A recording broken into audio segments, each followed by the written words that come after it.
we will go ahead and get started. And there we go. I see the record button. So for those of you that are on the call today, first thing I want to do is I want to introduce myself. My name is Kim Shafer, and I am both a PGA and an LPGA member, and I serve as the Regional League Manager for the Indiana, Michigan, Northern, and Southern Ohio PGA sections. And all four of those sections have been invited to attend today's webinar. So we hope that you'll enjoy this opportunity to kind of learn from one another and share your best practices and ideas with one another. So as I mentioned, for today's webinar, if you want to share or if you want to ask a question, you can either unmute yourself and join in and speak up, and we'd love to have you chime in with anything you have to say. Or if you're not comfortable with using the mute or the unmute button, there's also in the upper right-hand corner of your screen, if you're on by video, there's a chat box area, and you can go into that chat box area and type in any question there, and we will address every single question that's put in that chat area. So we are looking at today as a discussion and kind of a conversation that we're going to have with one another. So we encourage you to chime in with anything that you would like to share as well. So I believe that we're ready to get started. Our topic today is the power of the in-house leagues for PGA Junior League.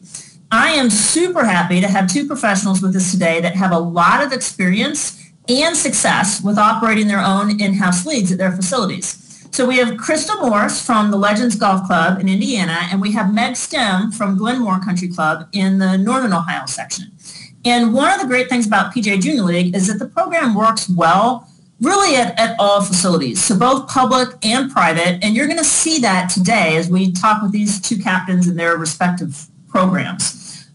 Before I kind of turn things over to Crystal and Meg and start asking them questions, I want to take a minute because I think it's important that we define exactly what is an in-house league. What does that mean? So an in-house league is a league that would be made up of a minimum of 24 players for the 13U division, or a minimum of 8 players for the 17U division, all at the same facility.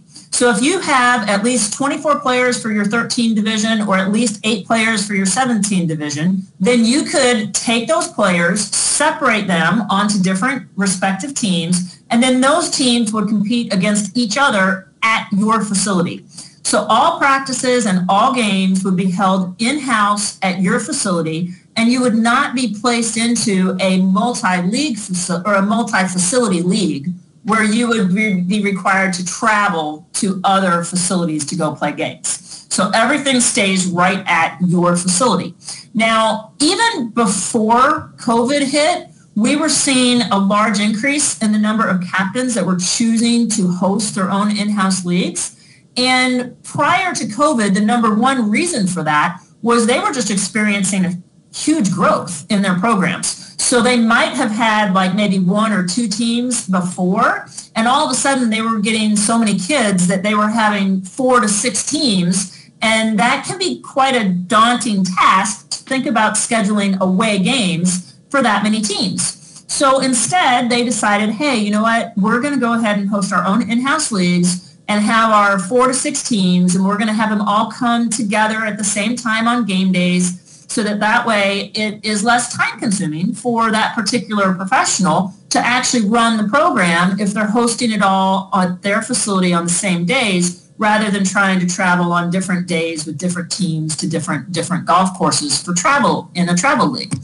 Now, I will tell you that since COVID, we have seen a really, really big increase in the number of facilities that are offering in-house leagues. So we're seeing facilities that have been in travel leagues for many, many years decide to go to in-house leagues, and really for 2 reasons. One is, like I mentioned before, their numbers are just growing so much that they feel the need to keep it more in-house. But number 2 is also they're finding that their families are somewhat cautious and hesitant and do not actually want to travel to other facilities right now.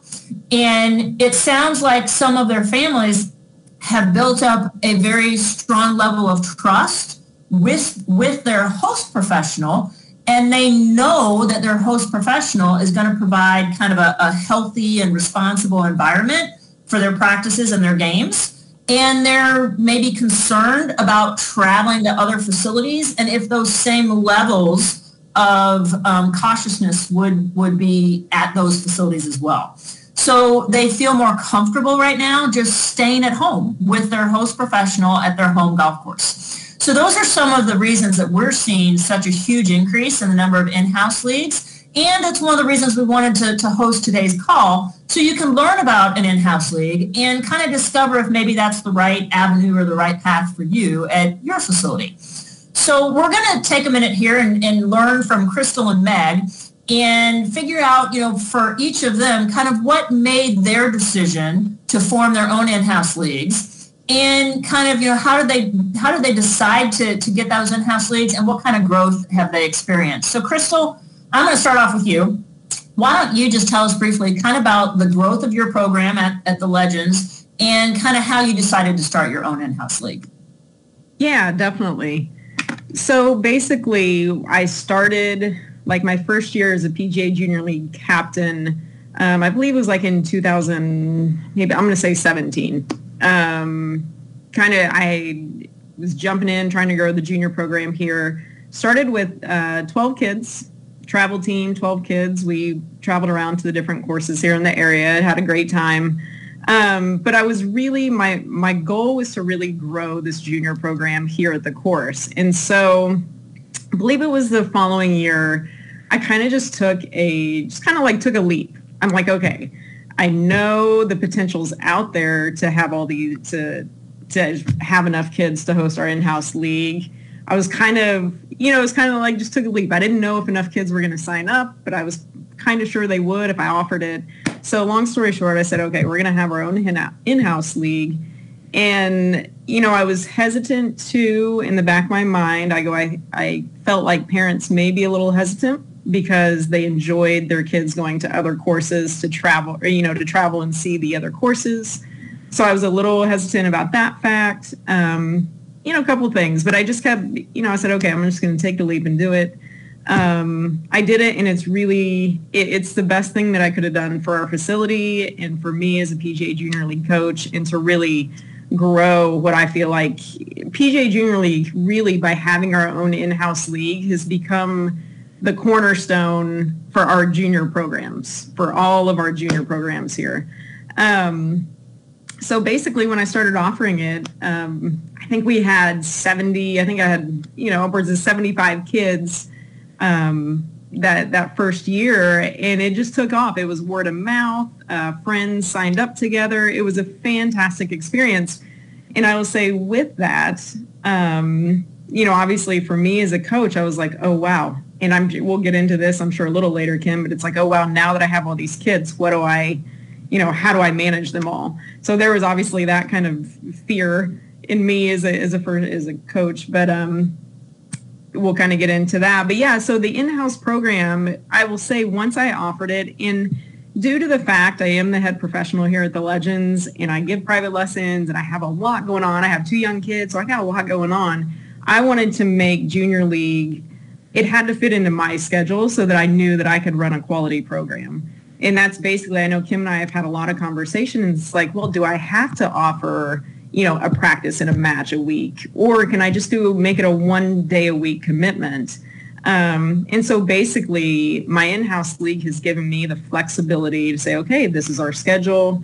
Parents appreciate it. They appreciate having the schedule in advance. They appreciate that they don't have to travel. They can just know the location that they're coming to. So there really was no backlash as to not being able to travel to different clubs in the area. That was one of my biggest concerns. So honestly, for me, that's kind of how it came about. And it's been fantastic. Families have loved it. It's grown.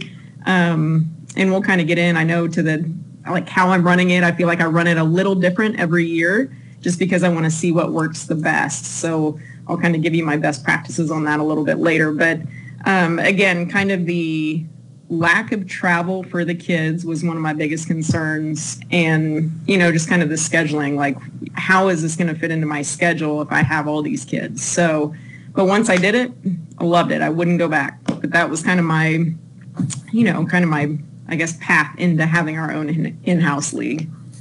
You know, you made a couple great points there, Crystal, is number one is you are busy. I mean, you're a head golf professional of a very busy golf course. You've got 2 young kids, and you were able to find in the in-house league that you had more flexibility for your own schedule, which I think is really important because you want to know that you can put in that time and that commitment to make the program really special. And so the flexibility that provided you personally was important to you, but then also you mentioned that the families really like having their schedules. And, you know, that's the one really big thing I hear from captains is when they do their own in-house league, I mean, they can, you know, make their schedules for the year on January 1st and be done rather than having to wait until leagues are formed in March, figure out who's in your league, and then work in April to try to finalize those schedules. And so I know families love having those schedules really early. So you hit on 2 really, really great points there. So thank you for sharing that. And Meg, I'd love to hear from you. You know, what brought you, Meg, to the decision to host your in-house league, and what kind of growth have you seen in your program? Yeah, I still remember the first time I met you, Kim, in 2018. And prior to that, we had done a junior program here that it was very similar to PGA Junior League. We averaged, 24, 26 kids. And, we had fun with them. But as soon as I met you, like I said, and you see the brand of PGA Junior League and everything, the backing that you have nationally, I thought this is something I have to join. I have to get going on this. And as soon as we put out the schedule that year, I think we met in March, and I put out that schedule, all of a sudden we jumped in 2018. I had 40 kids in the program. And, like Crystal said, there's a little bit of panic sometimes when you get that many kids. And I'm like, okay, I got 40 kids all of a sudden. What am I going to do? Because I got to have control. Because like you said, we're busy. I mean, there's no doubt about it. And I think, we were talking previously, 2020 and I think 2021 are going to be extremely busy. So for me, when you have that amount of kids, and I had 49 kids last year, the in-house league allows me, my schedule's already done for the summer. And I have complete control over that because not only does it have to fit the golf course, because when we go out and play matches, I got to clean 9 holes for the golf course to make sure, hey, I've got room for the kids to play.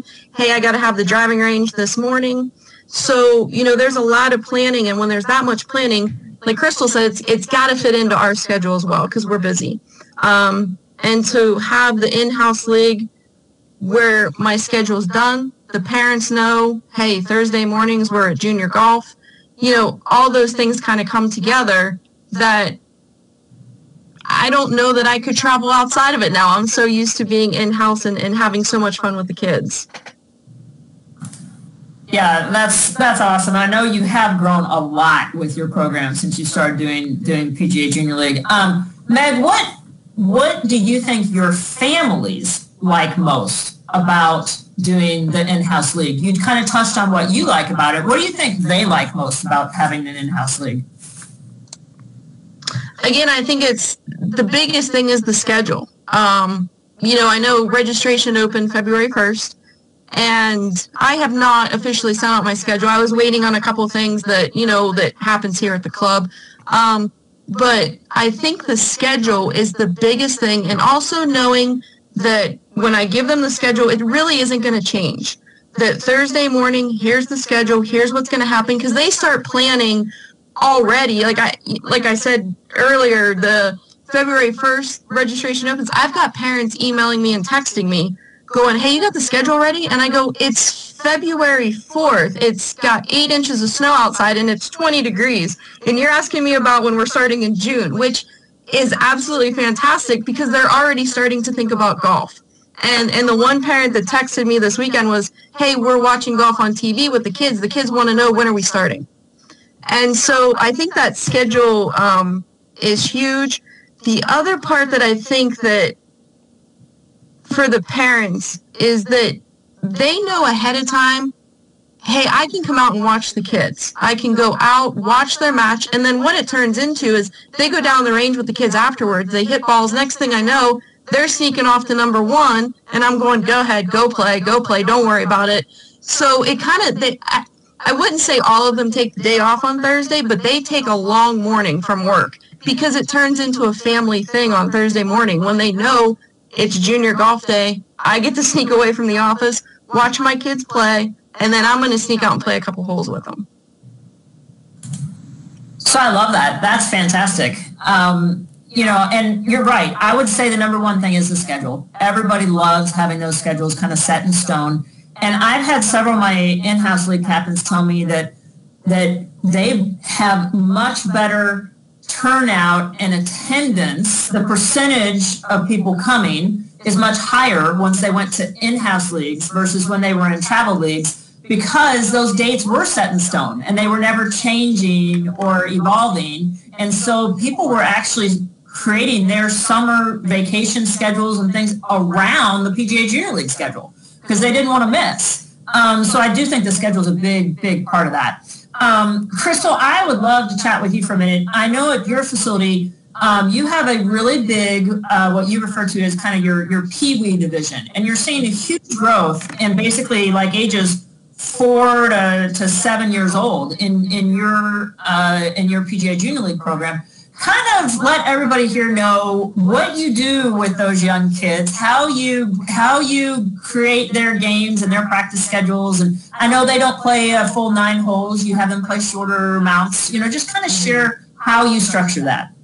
Yeah, definitely. And I'm going to add too, if I can, just on, I was kind of listening and thinking about what the families like best about this program. And I will say too, I think one thing they like, not only the scheduling, but I have kind of the flexibility, and this, Kim, is I use the structure of PGA Junior League, but then I kind of, mix it around a little bit and say, okay, this is what we're, like, for instance, this year, because I love the young kids, like the younger the better. Like I said on our chat the other day, like we're going to make onesies at one point, just, bring them out to the golf course.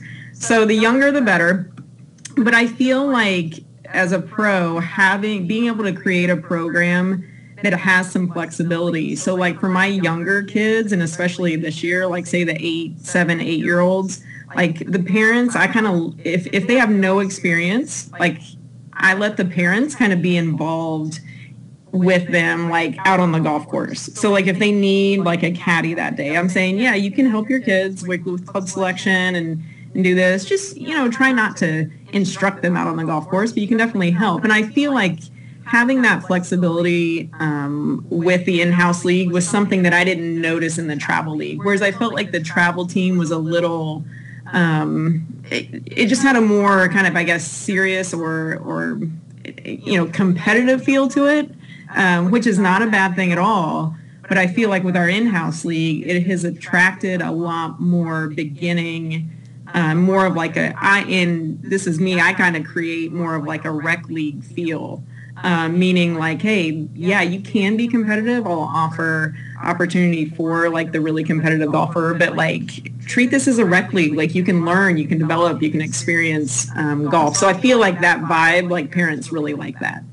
Now going back to the young kids, and this is another, kind of going along with that, I wanted to, I've had a lot of, because I love teaching young kids, so I've had a lot of parents say, hey, what opportunities do you have for young kids? And so I saw the opportunity with PGA Junior League, say, okay, I have a lot of these kids, why not develop kind of like a feeder program to my 13U league, still using that PGA Junior League platform. So I created a 6U league using the PGA Junior League platform. And have had a great response. So we're fortunate enough to have a little an 18-hole par 3 course right next to our driving range. So it works out perfectly. So on match days, again, it was just one day a week, especially with COVID. The way that I did it last year in 2020 is I would just schedule it for one day a week. I would schedule a little, I would say, clinic practice before our match, which was maybe 20 minutes. And the parents would be there. They would be involved with the kids. But I would have a station set up on the chipping green, and I would have, whether it was our tic-tac-toe board, or I'd have just a different game set up on the putting green or the chipping area. And I would run the kids through. We'd focus on like a little character development, say, okay, what do we need to do to respect the golf course today? And we talk about rules and kind of respecting our teammates or, opponents. And then so we would do like a character development, and then we would do like a little golf putting game. We would focus on a fundamental. Maybe it was like, okay, keep your nose still, don't move too much when you putt, or whatever it would be, how to grip the putter. A lot of it was more distance control when it came to putting, trying to get the feel of how far do I need to putt the ball so they don't 10 putt every green. So we would do that, and then we would just kind of wrap it up, and I would send them out. We'd play on the par 3 course. We do 3 holes from about 40 to 50 yards is kind of where I would set them up. The whole experience took like an hour. So it was parents caddied, kids just had a great time. I had snacks for them at the end. So it was a great experience for the parents. They loved seeing their little ones kind of out there on the course. I did introduce them to like the team scramble. So they would, and that's a tough concept for the young kids because they just want to play their own ball. So I would say, okay, everybody, whether I had 2 kids or 3 kids, we'd either do a 2-person scramble or a 3-person scramble. So everybody could hit. You picked the best shot within the group, and then everybody would hit from there.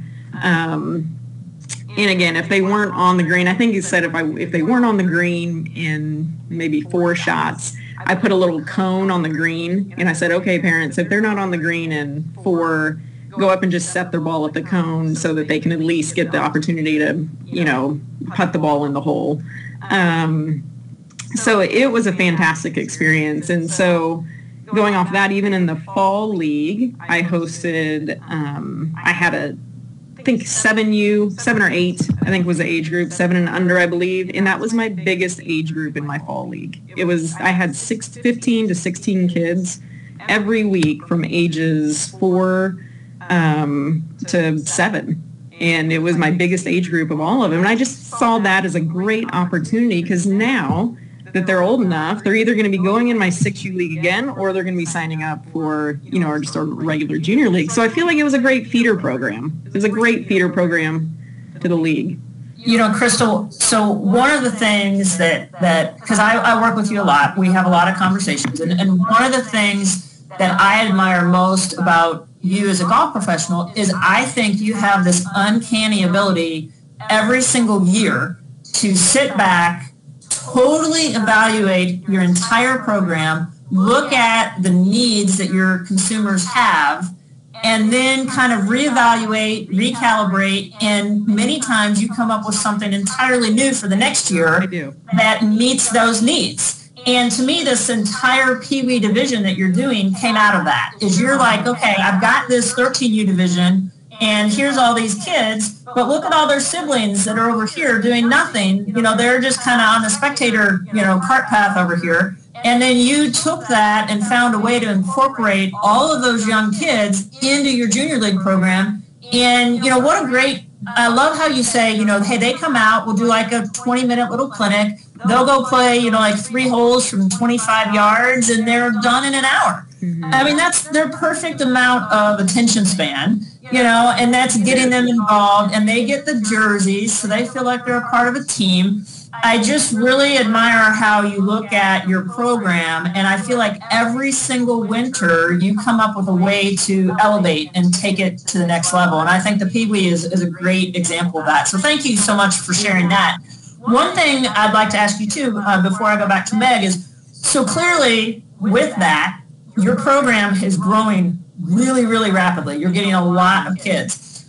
How do you, and both of you have already mentioned that at some point you kind of get this little panic button that goes, oh my gosh, how am I going to handle all these kids, So how do you handle all those kids? How do you utilize volunteers and coaches to help with your program? Yeah, definitely. So I'd say like over the years, and it's taken a few years for me, but if you're just getting into it, don't let that stop you by any means. But I've just kind of figured out here. And so I was thinking of something like a funny little story too. So my first year, like I had all these kids and I was so worried. So I was like, parents help. And so on practices, like I had way too much parent involvement, right? So, and I didn't, it was just kind of a little FYI, you can learn from my experience. So I had all these parents, they were all trying to help their kids and say, hey, Johnny, keep your left arm straight, keep your head down, do this, do that. And so it was way too much parent involvement in my mind. And I was like, this is too much. So the next year, like going into the next year, I politely asked the parents, I got volunteers, and I'll kind of go into that. So I politely just encouraged them, say, hey, I have plenty of volunteers. Like if you could just kind of, observe from a distance. And I kid you not, the first practice, I swear it was like a drop off. Like I looked around and I had 30 kids like in one practice. And I was like, where'd the parents go? And so anyways, it was just kind of funny because it, just kind of depends on how you communicate that to the parents. So I took it as a compliment in the fact that they felt like their kid was in a safe area, and we had plenty of volunteers and stuff. So going back to the volunteers, I also coach like a high school girls and boys team here in Franklin. So I'm the high school co-head coach of the high school. This year I have gotten a lot of those kids, and they're great kids. So they're going to, especially my upperclassmen, are going to act as mentors for our program. So I have my high school kids that are going to help, and what they're going to do is basically be there to supervise. They're going to help the kids, act as mentors, make sure everybody's staying safe. And I basically have it set up so that, I run stations during practice. So I have 3 stations I find is a good one for me. So I have 3 stations during practice, and I have 2 volunteers at each station. And I kind of rotate through. So 15 to 20 minutes at each station. And then that kind of runs us through the practice. So I'm fortunate enough, my husband's a PGA professional. Our children are in the PGA Junior League program. So he really doesn't have a choice. He has to help. So he helps me. My high school kids help me. And then I do have 2 retired, they're retired golf coaches. So they were from the area, they've coached, they play here all the time. They were into coaching, and they just asked me over the last couple years if they could help with the junior programs. So, I recruited them to help with the junior program. So between, I have, me and my husband as PGA professionals, I have 2 retired coaches, and then I have however many high school kids can help me on a certain day. I'll get a few of them just so that I can have maybe 2 people at each station. That's kind of how I run my volunteers. Perfect. Yeah, no, thank you for that. And you actually hit on some key points there. Is the majority of professionals I work with that have huge programs like you and Meg, I've heard from them several different ways that they get their volunteers. One is definitely by utilizing their high school and their college golfers that they're already teaching. And that is a great way to do it because the kids really look up to those young high school and college age kids. It's a great mentorship and friendship that they can form there. The other thing they'll do is lots of times they'll look at their leagues at their golf courses, and they'll reach out to their men's league or their ladies league or their senior league, and they'll say, hey, I know you're a really avid golfer, you love the game, would you have any interest in helping out with our PGA Junior League program? And they've said that they have gotten tons of volunteers by just reaching out to their leagues, and that those avid golfers are really actually enthused to come out and help the next generation to learn the game. And you can always use parents or grandparents as well. The only thing that you have to do is any coach that's going to be helping with your program, they must go onto the PGA Junior League website, officially register as a coach, and then they will go through a training process and then also take a background check. And that way they will be fully prepared and ready and eligible to serve as a coach. But all of those are great ways to staff your program with volunteers to help out as coaches. Meg, I'd love to ask you a question here. I know you offered regular season for PGA Junior League for several years and really were super successful. And then in 2020, for the first time, you decided to offer a fall in-house league as well. So how has hosting both a regular season in-house and then a fall season in-house league. How has that been for you? What kind of benefits did you see from that? It was awesome. I think last year, 2020 being the kind of year that we had and golf having a boom, summer we had 49 kids participating.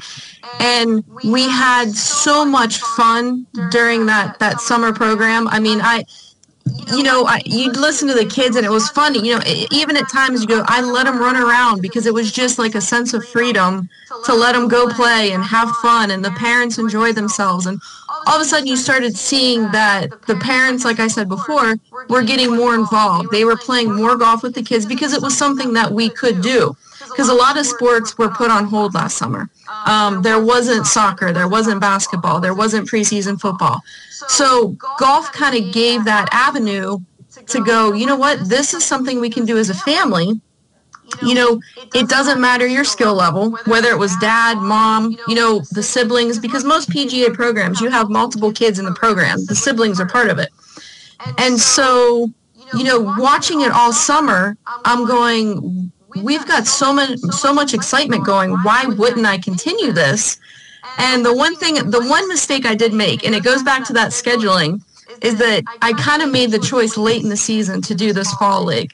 And so it was kind of like last minute, I'm looking at the schedule. Where can I get them on the golf course? They're back in school. They're not in school. They're in school. So it turned into Thursday evenings.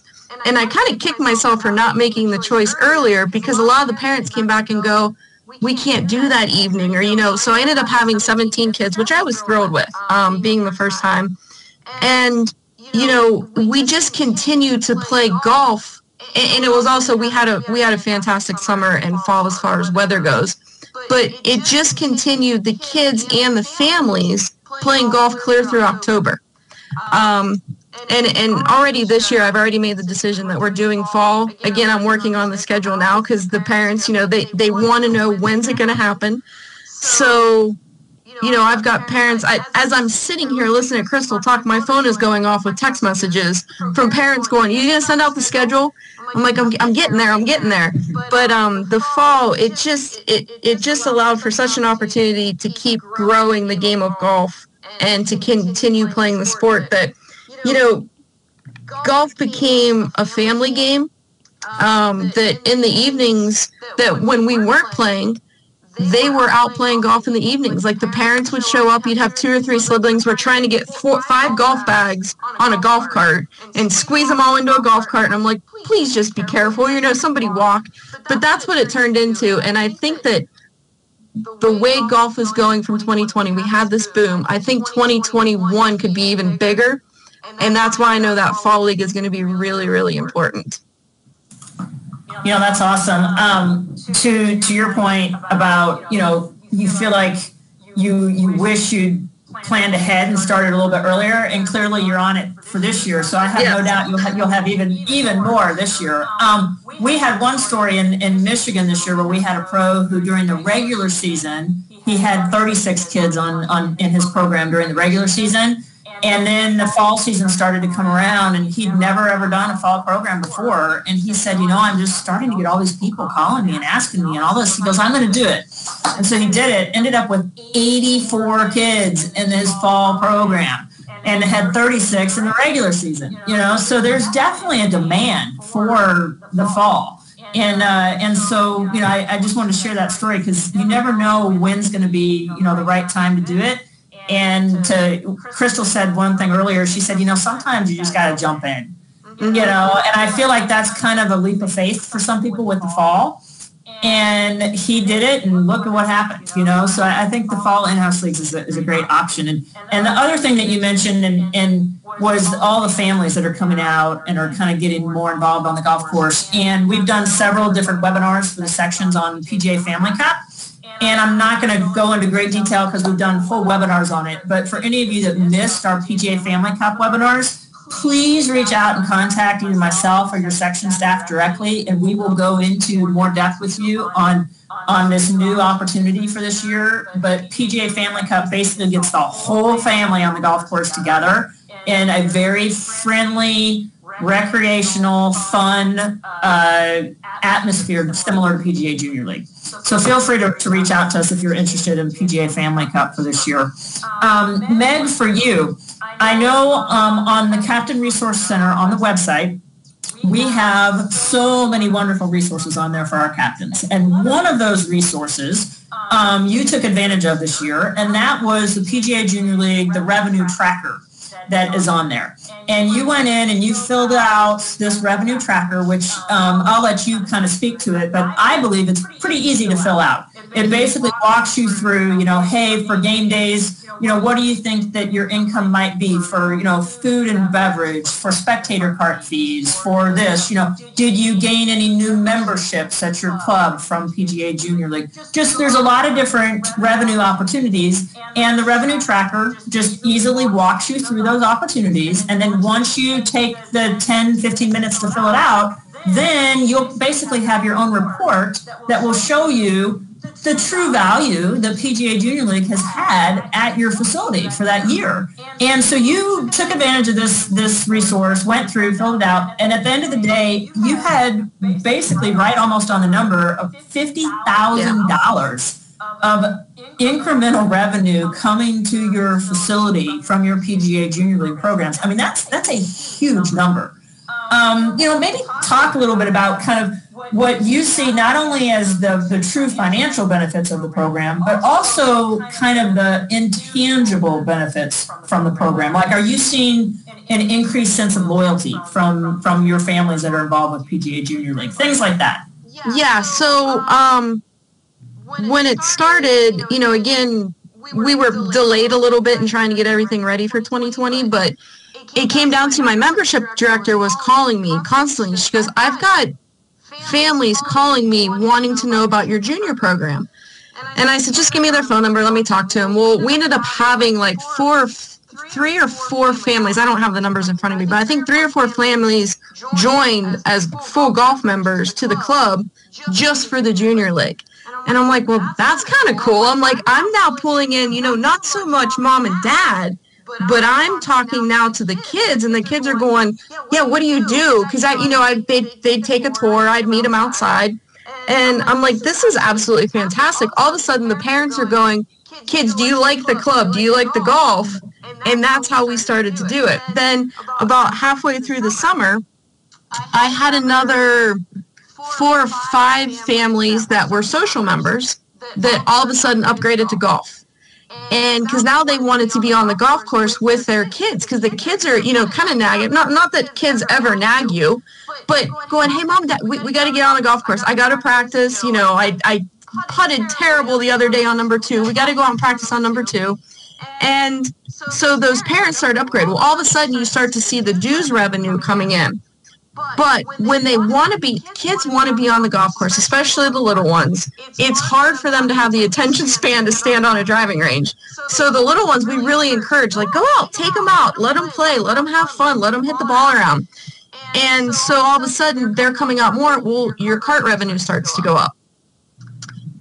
And I don't know who likes the beverage cart more, the kids or the parents. So that's something big that anytime we had juniors going out, we had to get the beverage cart out. And this year it was a little bit different. We had to line them up a little differently. But they got their snacks. And all of a sudden you start to see revenue pick up just from your beverage cart. The lady that runs our beverage cart is like, I love Thursday mornings and Thursday evenings now because it's so much fun. So then you go, okay, now there's food and beverage revenues.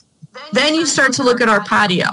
Because after junior league in the morning, if they didn't go back out on the golf course, the kids were headed right up to the patio for milkshakes, ice cream, all that nutritious stuff. And the parents were also in on it, going, okay, let's just go up and have lunch. Then, Meg, is Thursday afternoon, is it that busy? Can we maybe go out and sneak in a couple holes? No, it's good. Just go out and play. And then when the fall league came around, they were in school at that time. I think that they were in school at that time. They've been back and forth so much it's hard to keep track of. But they would come straight from school because we would tee off about 5:30. So, of course, the kids are hungry. And I told the kitchen, I go, listen, you're going to have about 17 kids all come up at once, and they're all going to want the same thing. What do you mean I go, just get the chicken fingers and french fries ready. That's what they're coming for. that and milkshakes. Like, just be prepared for this. They're coming at you. So then you start to see the revenue again in food and beverage, not even in the golf department. I'm just now helping other departments. And then, all of a sudden, like I said, you get the parents more involved, and a lot of the parents were beginners themselves that all of a sudden they needed golf clubs. We had a lot of first-time golfers coming in, so they needed golf clubs. I gave more junior lessons last year than I have ever before. It was just under 100 lessons, and that was in a short period of time. And then the parents, specifically the moms, I had a group of moms that came out every day, and they would practice together, and then I would give them a lesson once a week in a group of 4, because that's the comfort level for the ladies. But all of a sudden, that revenue starts going. Of course, those ladies go up to the patio afterwards. So when you start to look at PGA Junior League, it's not only golf, you're helping the entire club. So if you are going to start an in-house league, and all of a sudden you look at your manager or your VP or whoever it is, and they go, you want me to devote, like for me, I get about 2 to 2.5 hours where I close the front 9 for their matches. And they say, how am I going to close the golf course for regular play for these kids? All you have to do is start telling them, listen, you're going to drive the revenue for the entire club, because once the kids get involved, the entire family gets involved. And I won't touch too much on Family Cup, but that might be the most exciting thing that we do this year that's new. I am so excited for Family Cup, but when you get kids involved, everybody else follows. I mean, it's to me, it was a no-brainer. But I will tell you, chicken fingers and French fries are a must. So you just gave an awesome summary of, to me, the power of PGA Junior League. It literally affects every single little aspect of a club or a facility. And to your point, and I can verify this is the truth, is on Junior League days, make sure that the food and beverage card is going out. Because I know when my son was like ages 10 to 12 and he was growing, 5 inches every few months, he couldn't go an hour without eating. And so, my husband, who's also a PGA member, and he said, hey, we're going to start sending out the food and beverage cart for every junior play day and all this. And I can't tell you during that time frame, the bill that we got for the number of Sour Punch straws that my son ate from the beverage cart in those couple years was ridiculous. And his tongue was a different color every day from the Sour Punch straws. But, those kids need to eat. And so, send out that food and beverage cart, and you'll be surprised at how much income you can get from that. One thing that I hear from a lot of pros, especially that do in-house leagues, is they've told me, I think that our members or our customers, I think that they used to look at us before we did PGA Junior League. They used to look at us as just the golf course. Hey, we go to the golf course to go play golf. But now that we started doing PGA Junior League, there's just this whole different kind of aura around the facility, and they're not looking at us anymore as just a place to go, but they're looking at us as the place to go. And we are now a golf community, not just a golf course. And they're coming to us for the friendships and the social aspect that they're getting. And they know that we're welcoming them, that we want them to be here. And they are really enjoying that whole kind of golf community aspect that PGA Junior League brings to a facility.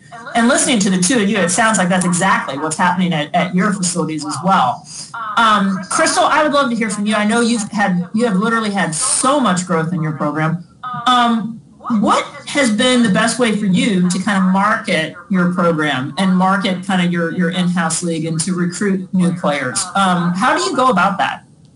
Yeah, definitely. And I will say, I was just thinking of this too, PGA Junior League, and this is what I love about using the platform, is like they make it so easy to market. So like all the graphics, prior to me doing PGA Junior League and being a captain, like I said, we had a little bit of a junior program, but I feel like PGA Junior League offers like such a great marketing resources.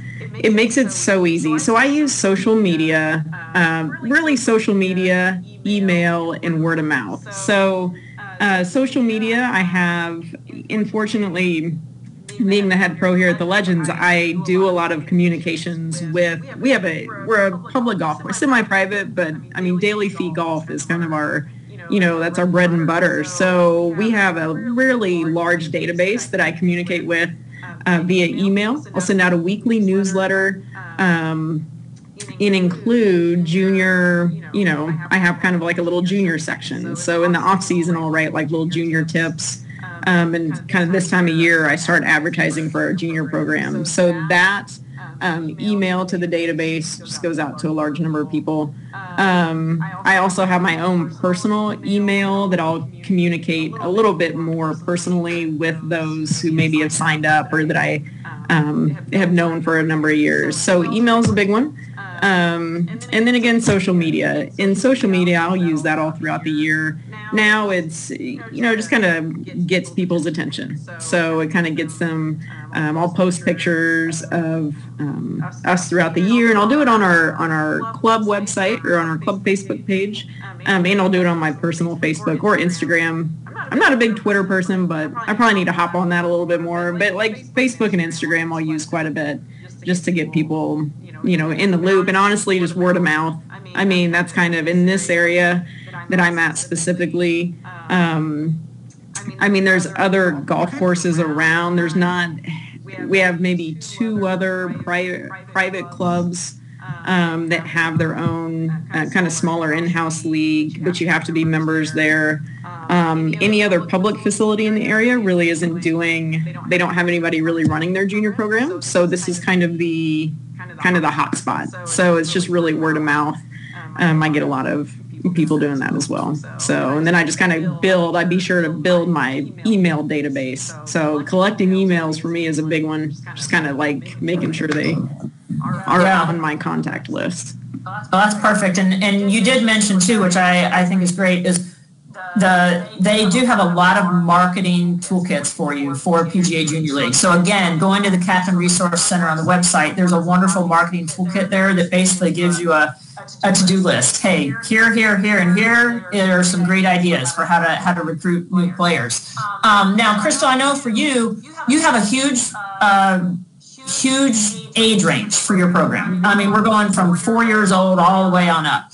I know that you have completed the American Development Model training on the PGA.coach website, where you can go and learn about the 7 different stages of development and kind of how to best meet the needs of your students at the age where they are in their level of development. Do you use that PGA.coach mobile app to help you kind of find suitable lesson plans and activities for your players? I do. Oh my goodness. I absolutely love this. And I'm really looking forward to, and I'm kind of looking at the app right now on my phone. So what it does, and if you go into the mobile app, so you have to do the training, you go into the app, download the app once you've done the training, and it's going to be my go-to practice planner for this year. So, and they have in that mobile app, they have example, like you can look at examples. They'll actually have numerous examples of, okay, a 1 hour junior league practice. What would this look like? And so it just gives me kind of takes the pressure off of me. I'll just look through it and I'll be like, oh, this is a good idea. So I'll kind of pick and choose from the different plans that are already in there. And I say, okay, well, this is going to be good for my kids. And this is how I think one station can run. So it's a fantastic resource. And for PGA members, the incredible part is it's free for PGA members. And that's what I love about it. It's like, wow, here's this free resource. I can use it. And it's incredible. It's an incredible resource. So I'm going to use that all the time this year to plan my practices for PGA Junior League, because it's really age appropriate. Like there's something for all ages. And it's a great planning tool to keep me and all my other coaches kind of on the same page. So I completely agree with you. And I actually had a pro tell me the other day that he felt like using the mobile app was almost like cheating, He's like, I used to spend hours trying to come up with lesson plans and fun things to do for my kids. And he goes, now I just go to the mobile app and I pull it up, and he's like, there's all these different lesson plans, and I just click on a few and boom, everything's ready for the day. And he goes, it is saving him so much time on organizing his practices. So I think that's a great way to really utilize that resource. So we've got just a couple questions left. So anybody that does have questions, I'm going to ask Meg and Crystal a couple more questions, but feel free to put your own questions in the chat area, or be ready to chime in and ask here in just a minute as well. So Meg, for you, we've been discussing all the positives of hosting your own in-house league so far today.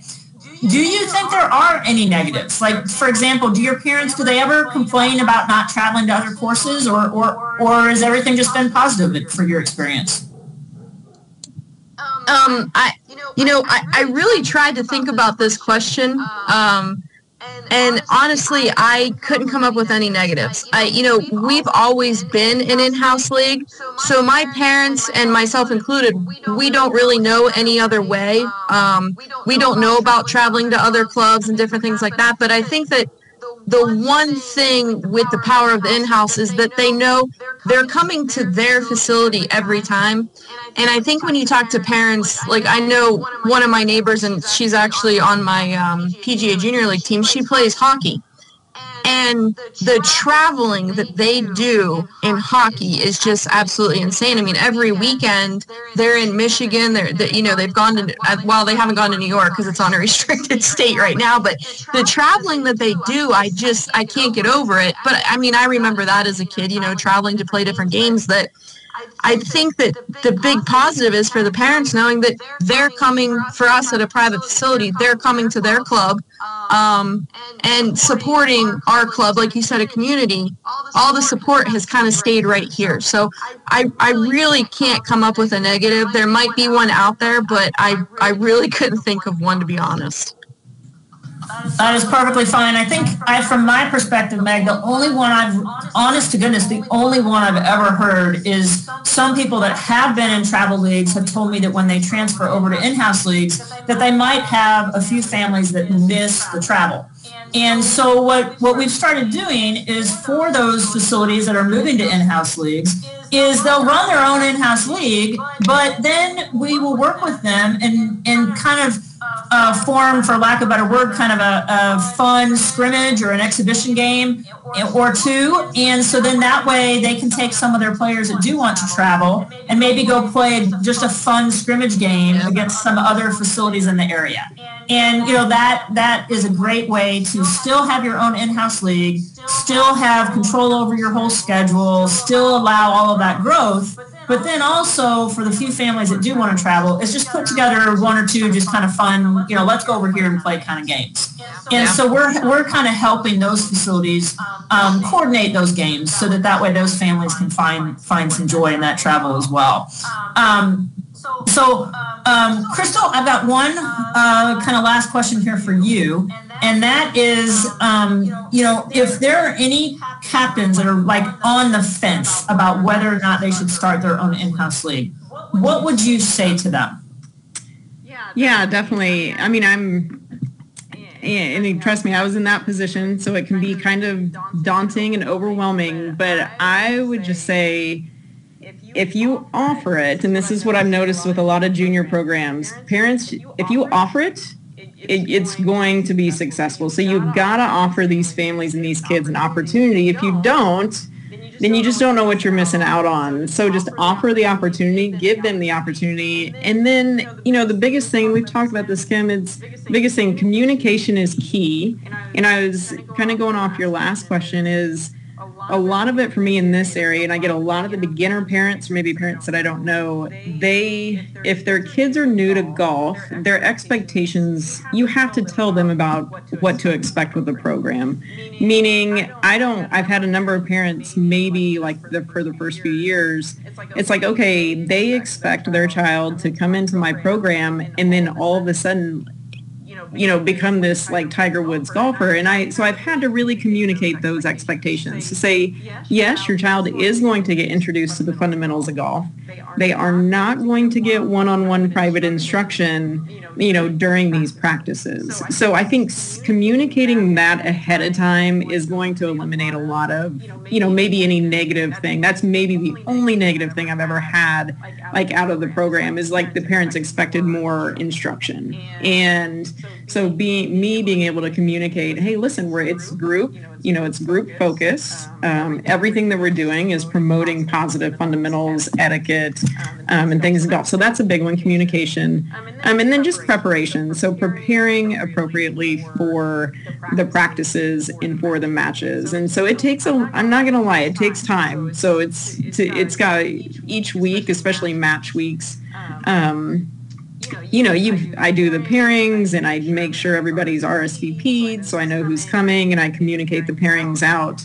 I try to do it the day before, or at least the morning of. We have ours in the evening, so if I can get them out that morning or the day before, I try to do that as well so everybody knows. Or maybe they forgot to RSVP, they see their name on the pairing sheet and they say, okay, well, I forgot to tell you we're going to be on vacation.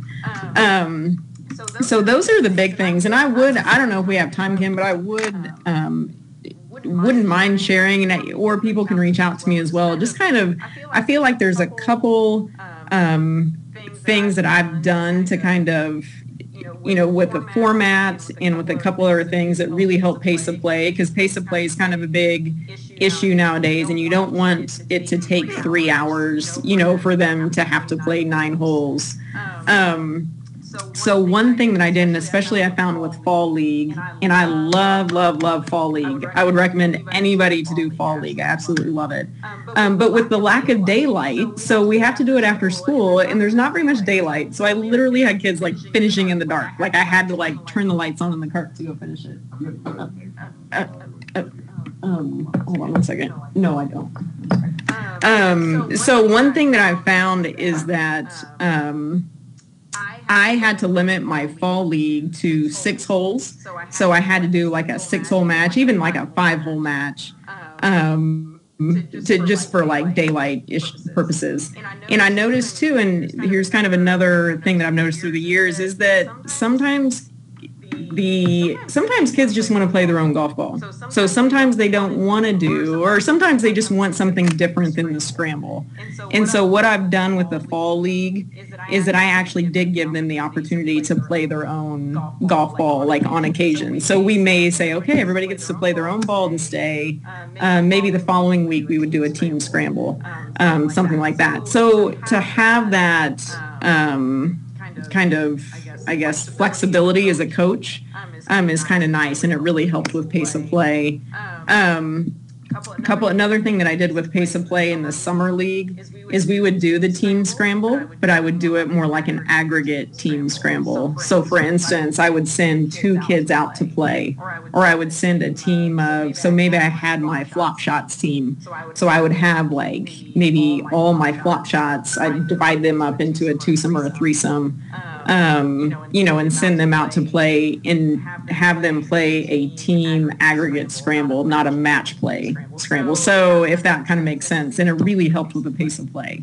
So basically I would have my, flop shots team. It's like, okay, you 3 kids, like, just go out and play a team scramble. Everybody played, all 3 players played, and then just give me your scramble score at the end, and then I just had like a team total. Honestly, it kind of helped with pace of play a little bit. If you're fighting daylight, or if you just kind of want to move them along, those are a couple things that kind of helped with the pace. So those are some great best practices. Thank you for sharing those. Those are some really good ideas. Last question before we turn it over to everybody else. Meg, do you have any best practices you'd like to share with the group? Yeah, so this past year, we actually installed a TV into our pro shop that it allows me to put up like upcoming dates and past previous winners of like our men's tournaments, our ladies tournaments. And it was funny, one of the juniors was walking through one day. I was getting ready to give him a lesson. And he looks up at the TV, and this was before we started PGA Junior League. And he looks at me and he goes, "How do I get on there?" And I said, "What do you mean?" He goes, "Well, I want to be on the TV." because he saw other members, it was scrolling through there, and I thought, oh, okay, now I got to figure this out. So with social media, it's free advertising. So what I started doing was all the kids that I was teaching prior to PGA Junior League, I was doing a PGA spotlight. And on that TV on the side, I was able to designate a whole area that it just kept rotating the kids' pictures. And then underneath, it would give their name, just their first name and their age, where they went to school, who was their favorite golfer, what's their favorite club, favorite food, because naturally they have to talk about food. And it was just all of a sudden the other kids would walk through and go, hey, how do I get up there? And so it turned into this PGA spotlight that the members now started seeing. They're like, man, you have a really big program. And I'm like, yeah, we're growing. We continue to grow. And I did get a couple more kids that way because, again, it's free advertising that they go, can I get my grandkids involved in that? And I go, absolutely. We can take, grandkids of members. And so that spotlight just allowed the kids, it had nothing to do with their golfing ability. It was just them allowing themselves to see themselves on TV, and the parents would walk through. And I remember I took a picture of the parents watching for their kid to scroll through, and I snapped that picture and I tweeted it out on Facebook and all that, and it was like, this is the great thing. You start seeing the parents now looking for the kids on the TV. And even if you don't have a TV or anything, this is something you can put on a bulletin board, because this year we have outside our golf shop, like a men's association, the ladies association. I'm actually going to put up a junior board. It's probably going to be for birdies and like a birdie tree kind of thing, or accomplishments for the kids. But anytime that you can encourage them in golf, not about their skill level, because again, my league, I'm not in that super competitive. It's more of a growing the game and helping them. A lot of times I have a lot of young kids. It's just making contact with the golf ball and having fun. Anything you can do to spotlight them and to show that golf is cool is a great thing. So that, it's on Facebook, it's on Twitter. Of course, you have to get the parents' permission to put it out there. But it was just a great way for me, with so many new kids, to also learn something about them. And it also gave me the opportunity when I would ask these kids, who's your favorite golfer? It always came back, Tiger Woods, I think, dominated, but it gave me the opportunity to go, have you heard, we're a Jack Nicklaus course. I'm like, have you heard of Jack Nicklaus? Have you heard of Ben Hogan? Have you heard of Annika? You start to then teach them outside the game the history of it. So it was just a great thing for us this past year with the PGA Spotlight. So I absolutely love that. There's no better way to recognize your juniors than to be able to showcase them like that. And I think that really shows them that you care about them, and so I think that's fantastic. That's just a great way to keep them involved with everything going on around the club as well. Those are all the questions that I had for Meg and Crystal today. Would anybody like to unmute and ask them a question? I don't see any in the chat box, because if you do, feel free to jump in right now and ask. I will tell you both, Meg and Crystal, you could reach out to either one of them at any time throughout the year. They are super helpful. So if you don't want to ask them a question right now, I know that they would be more than happy to help you at any other time throughout the year as well to answer your questions. I don't see anybody unmuting to ask anything, so I feel like we covered all the key topics that we wanted to today for the power of the in-house leagues.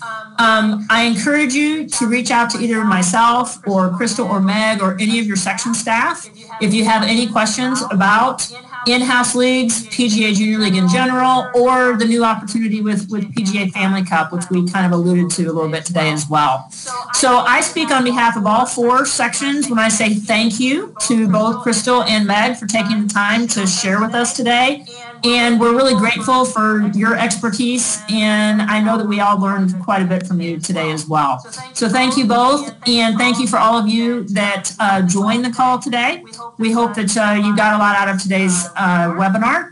Our final webinar will be next week on February 12th at 10 a.m. And for that final webinar, we are going to be discussing the COVID guidelines, specifically for PGA Junior League, and then also some COVID best practices, where we're going to have another couple professionals come on and kind of share what they did and are going to do during these COVID times at their facilities.